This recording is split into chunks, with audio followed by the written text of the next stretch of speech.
I still remember that night like it just happened yesterday. I was 15, and everything I owned was stuffed into 2 trash bags sitting on the front porch. My mom, Lisa, stood by the door, her arms crossed, her face cold and distant. Behind her stood Ronald, her new boyfriend, with that smug grin he always had when things went his way. The rain was coming down hard, soaking through my hoodie as I tried to understand what was happening. Just a few months before, things had been normal. It was just me and Mom. We didn't have much, but we had each other. Then Ronald showed up. He was loud, controlling, and always had an opinion about everything I did. At first, I tried to be polite. I wanted Mom to be happy. But it didn't take long for him to start criticizing everything. My grades, the way I talked, even how I looked. And every time he complained, Mom took his side. It started with little things. He said I was disrespectful because I didn't call him sir. Then he said I was lazy for doing homework instead of chores. Slowly, Mom stopped standing up for me.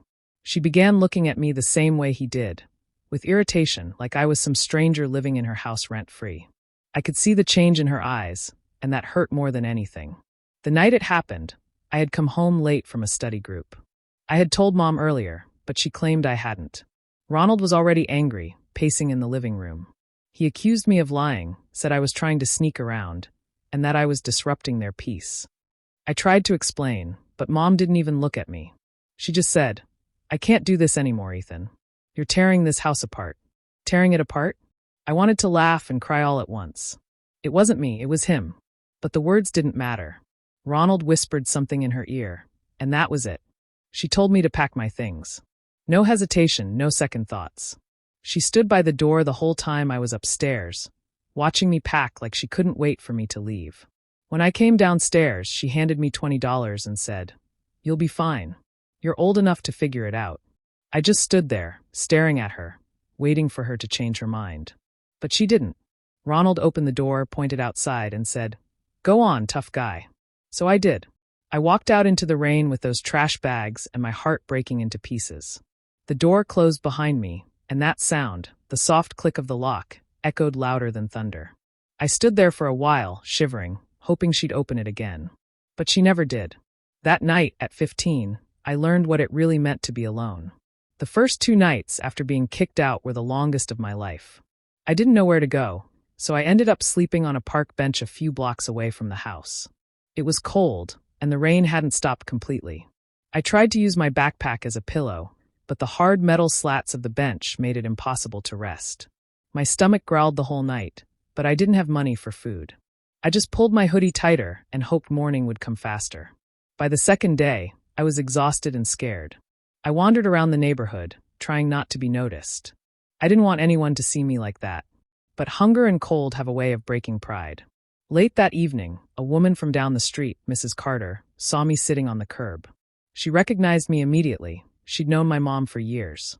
She walked up slowly, holding an umbrella, and asked, "Ethan, what on earth are you doing out here?" I couldn't lie. My voice shook when I said, "Mom told me to leave." She looked shocked, then angry. Not at me, but at the situation. Without another word, she told me to come inside her house to get warm. Her place smelled like fresh bread, and I almost cried when she handed me a blanket and a bowl of soup. She called a local youth shelter and explained what had happened. The next morning, a counselor came to pick me up. The shelter wasn't fancy, but it was safe. There were about 12 of us, all teenagers with stories that sounded too familiar. Parents who gave up, step-families that pushed them out, homes that weren't homes anymore. I stayed there while finishing high school. Every day, I went to classes and worked after school at a small grocery store to pay for what little I needed. The hardest part wasn't the hunger or the long shifts. It was knowing that my mom didn't care. The shelter counselor tried calling her several times. She refused to take me back, saying Ronald didn't want disrespect under his roof. Hearing that made something inside me break for good. I realized she wasn't just choosing him once. She was choosing him every single day I was gone. So, I stopped waiting for her. I focused on school. I spent nights studying and weekends working any job I could find. Cleaning, stocking shelves, mowing lawns. I didn't have anyone cheering me on, but I had this voice inside me that kept saying, "Don't let them be right about you." It wasn't easy.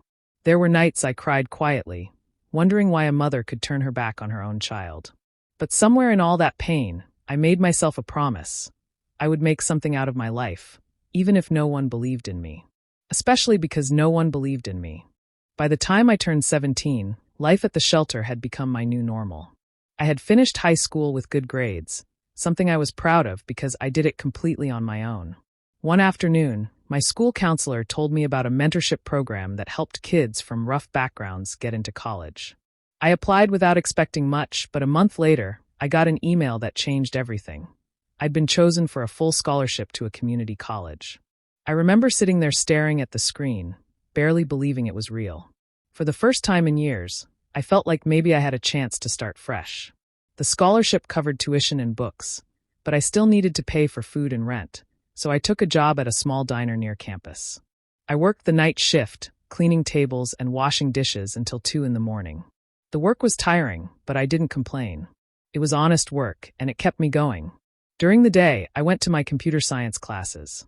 I didn't know much about coding at first, but the moment I started learning how to build things on a screen, I was hooked. The idea that I could create something from nothing fascinated me. I spent hours in the library, watching tutorials, practicing, and trying to understand how every line of code worked. It wasn't easy, but I didn't let myself quit. There were nights when I came back to my small rented room completely drained. My hands smelled like coffee and grease from the diner, and my eyes burned from staring at a computer screen for hours.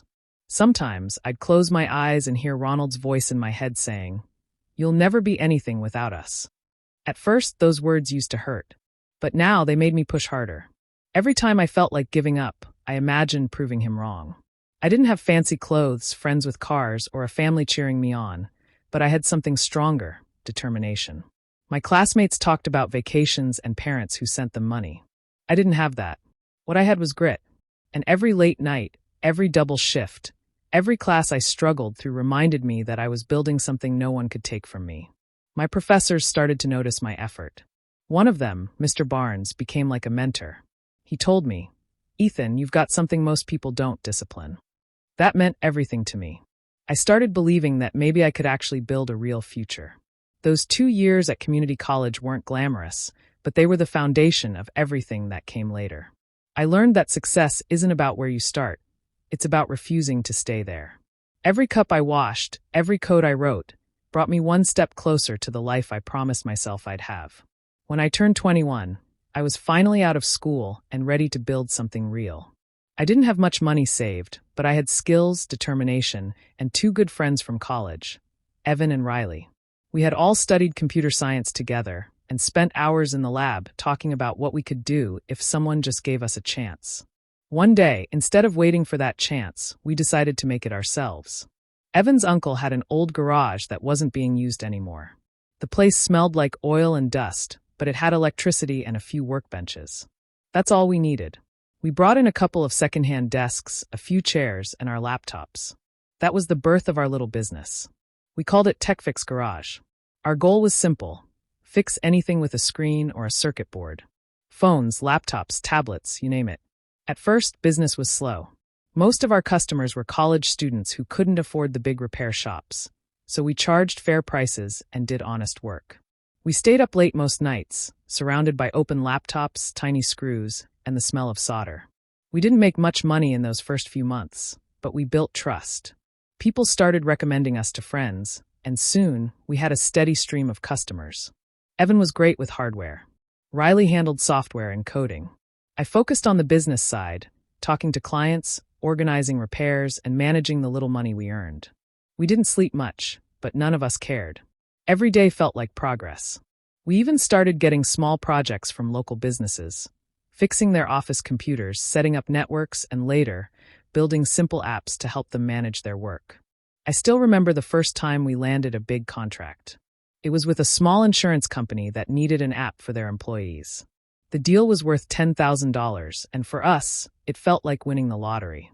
We celebrated with takeout pizza, sitting on the cold garage floor, laughing about how far we had come from those broke college days. The more work we did, the more people trusted us. Within 2 years, we were no longer just a garage startup. We had real clients, steady income, and a reputation for delivering quality work. We even moved into a small office downtown, a big step up from that dusty garage. When I saw our name printed on the office window for the first time, I felt something shift inside me. I wasn't that homeless teenager anymore. I was building something real, something mine. We didn't become rich overnight, but we were growing fast. By the end of the second year, our contracts were worth hundreds of thousands. It wasn't about the money. It was about finally proving that I could make something of myself without anyone's help. Every line of code, every repair, every late night, it all meant freedom. And for the first time, I started to believe that my future could be bigger than my past.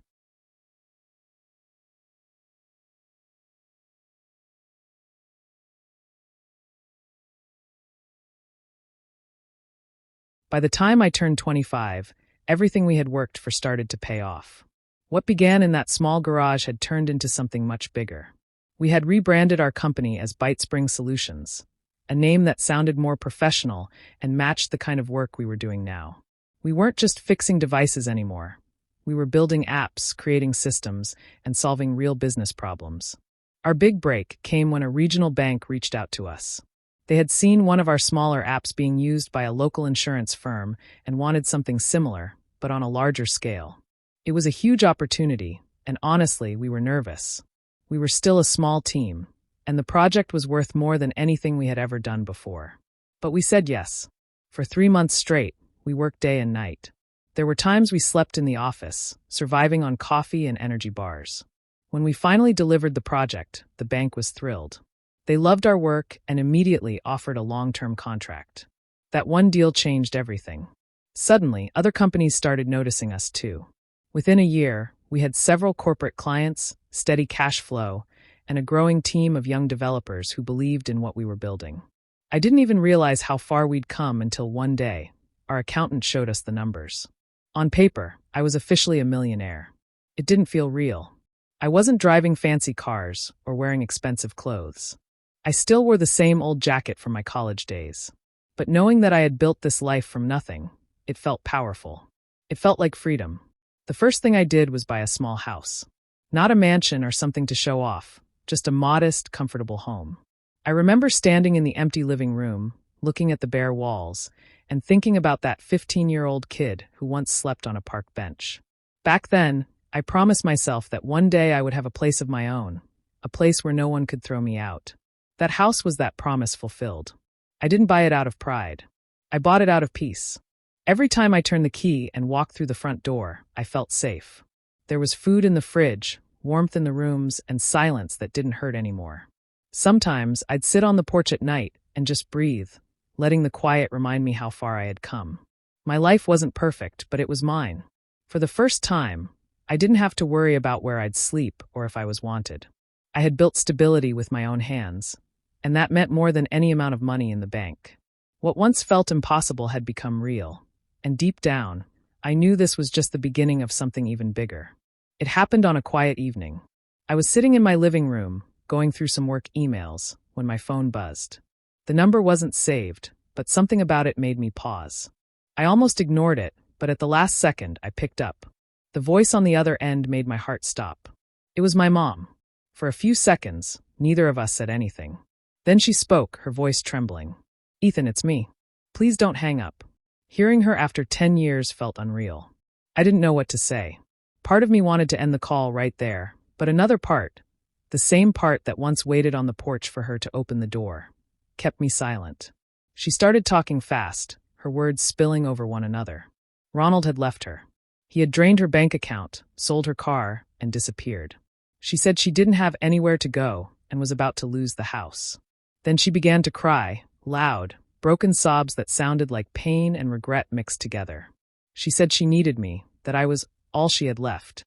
As I listened, 1,000 emotions hit me at once. Anger, sadness, confusion. For years, I had dreamed of this moment, her calling, realizing what she had done. But now that it was happening, it didn't feel satisfying. It just hurt. I wanted to ask her where she had been when I needed her. I wanted to remind her of the park bench, the shelter, the nights I worked until sunrise. But I couldn't bring myself to say any of it. When she asked if we could meet, I hesitated. I knew she wasn't calling because she missed me. She was calling because she had no one else. Still, a small voice inside me said I needed to see her, not to reconnect, but to close the chapter that had haunted me for years. I told her I'd meet her the next day at a small diner near the edge of town. After the call ended, I just sat there staring at my phone. My chest felt tight. Memories came flooding back. The rain, the trash bags, Ronald's smirk, the locked door. I had built an entire life without her, and yet just hearing her voice cracked something open inside me. I didn't know if I was ready to face her, but I knew I couldn't ignore her either. That night, I barely slept. I kept wondering what she would look like, what she would say, and what I would feel when I saw her again. The thought of seeing her after all those years filled me with a mix of dread and curiosity. I wasn't the scared kid she threw out anymore. I was a grown man who had survived without her. Tomorrow wasn't about forgiveness. It was about finally facing the past and walking away on my own terms. The next morning, I drove to the diner we agreed to meet at. It was an old place I used to pass by on my way to school years ago, the kind with faded signs and squeaky doors. I got there early and sat near the window. My hands were cold even though I tried to stay calm. I didn't know what to expect. 10 years was a long time. When she finally walked in, I almost didn't recognize her. My mom looked older than her age, her face pale and tired. Her hair was messy, her clothes wrinkled, and her eyes had that lost, hollow look of someone who had been through too much. She spotted me right away and gave a small, shaky smile before walking over. I stood up, unsure if I should hug her, but she just sat down quietly. For a few moments, we both stayed silent. She was the first to speak. "You look good, Ethan," she said softly. I nodded but didn't respond. My throat felt tight. She kept glancing down at her hands, twisting her fingers nervously. Then she started talking about how Ronald had ruined her life, how he made her cut everyone off, how he took her money and disappeared. She said she didn't see it coming. Then came the part one was expecting. She said she was sorry. Sorry for believing him. Sorry for choosing him over me. Sorry for throwing me out. She said she was under his control, that he manipulated her, that she didn't know how to stop him. Her voice broke when she said, "I thought I was doing the right thing back then." I listened quietly. I wanted to believe her, but deep down I couldn't. I knew Ronald had been manipulative and cruel, but my mom wasn't helpless. She had a choice and she chose him, over and over. Every time he put me down, she stood by him. Every time he said I didn't belong, she agreed. It wasn't just one mistake. It was years of silence, years of letting him destroy what little bond we had left. When she finally stopped talking, she looked at me with tears in her eyes. "Can you forgive me?" she asked. The question hung in the air, heavy and painful. I didn't answer right away. I took a deep breath and said, "I'm not here for revenge or forgiveness. I just wanted to hear you out." Her eyes filled with tears again, but I didn't move closer. For so long, I wanted to know why she did it, and now that I had my answer, it didn't bring peace. It just confirmed what I already knew. Ronald had used her, but she had let him. Before leaving, I told her, "I hope you find peace, Mom. But you have to live with what you did, just like I had to live with it." Then I stood up, left some money on the table, and walked out. The cool air outside felt sharp, but for the first time, it didn't hurt. I had finally faced her, and this time, I was the one walking away. After leaving the diner that first day, I thought I was done. I told myself that seeing her once was enough, that I didn't owe her anything more. But a few days later, she called again. She said the bank was moving forward with taking her house, and that she had nowhere else to go. I didn't answer right away. I just listened. She wasn't asking for forgiveness anymore. She was asking for help. I spent that night thinking. Part of me wanted to ignore her calls, to let her face the same kind of abandonment she had made me live through. But the truth was I couldn't. Not because I still felt love for her, but because I wanted peace. I didn't want revenge built on anger. I wanted closure built on strength. So, I called her back and told her to meet me again at the same diner. When I arrived, she was already there, sitting in the same booth, her shoulders hunched and her hands wrapped around a cup of coffee she probably couldn't afford. She looked up when she saw me, her eyes red and swollen. I didn't sit down right away. I took an envelope out of my pocket and placed it on the table. Inside was a check, enough to cover her debts and help her move somewhere small but safe. She stared at it, confused. "Ethan, what is this?" she asked. I said quietly, "It's not for you to spend on yourself. It's for you to start over. Pay what you owe, find a place to live, and build something new." She started crying, reaching for my hand, but I pulled it back gently. "This isn't forgiveness," I told her. "It's closure. You taught me what not to be, and I learned that lesson well. Her tears came harder after that. She whispered, "I don't deserve this," and I nodded. "Maybe not," I said, "but I'm not doing it for you. I'm doing it so I can walk away knowing I didn't let hate control me." She sat there shaking, clutching the envelope like it was the only thing keeping her together. I didn't say anything more. I just stood there for a moment, looking at her. The same woman who once turned her back on me, now sitting alone, broken in the way she once left me. Before leaving, I said one last thing. "You told me once that I'd never be anything without you. But you were wrong. I became everything in spite of you." Then I turned and walked out of the diner. As I stepped outside, the air felt lighter. There was no satisfaction, no victory, just peace. I didn't look back. I didn't need to. The boy who once begged for her love was gone. The man who walked away that day was finally free. As I drove home from the diner that day, the road felt strangely quiet. The world outside looked the same. Cars passing by, the sun starting to set, but something inside me had shifted. For so many years, I thought closure would come from making her feel the same pain she gave me. I used to imagine what I'd say if I ever saw her again, how I'd make her regret every moment she turned her back on me. But sitting across from her, seeing what her choices had done to her, I realized I didn't need to hurt her to move on. I had already won just by surviving. The drive felt long but peaceful. The anger I'd carried for years had finally started to fade. I looked at my hands on the steering wheel and thought about how far they'd taken me. From fixing broken phones in a garage to shaking hands with bank executives, from sleeping on park benches to owning my own house.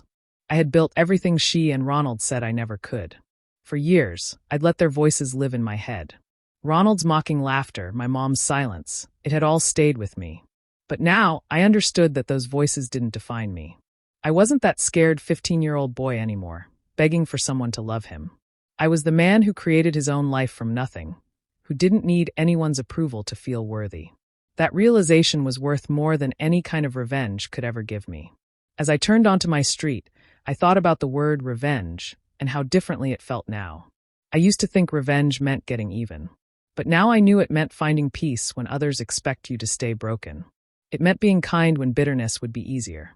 It meant living a life that proves every cruel word wrong without saying a thing. When I pulled into my driveway, I sat there for a while, watching the lights from my house glow through the windows. That house wasn't just a home, it was a symbol, a promise kept. I had built stability where there once was chaos, comfort where there once was fear. No one could take that away from me. I took a deep breath and let go of the last bit of anger I was holding on to. What happened to me would always be a part of my story, but it didn't control the ending anymore. I didn't need to call her again, didn't need to wonder if she missed me or regretted anything. That was her burden to carry. Mine was lighter now. As I walked inside, I realized I finally had what I'd wanted since that night on the porch, peace. Not the kind that comes from revenge, but the kind that comes from knowing you made it through the worst and came out stronger. I closed the door behind me, and for the first time, the silence felt warm. Years later, I still think about that night on the porch. I can see it clearly every time I close my eyes, the cold air, the quiet street, and the way the door closed behind me. Back then, I thought it was the worst moment of my life. I felt unwanted, thrown away, and forgotten.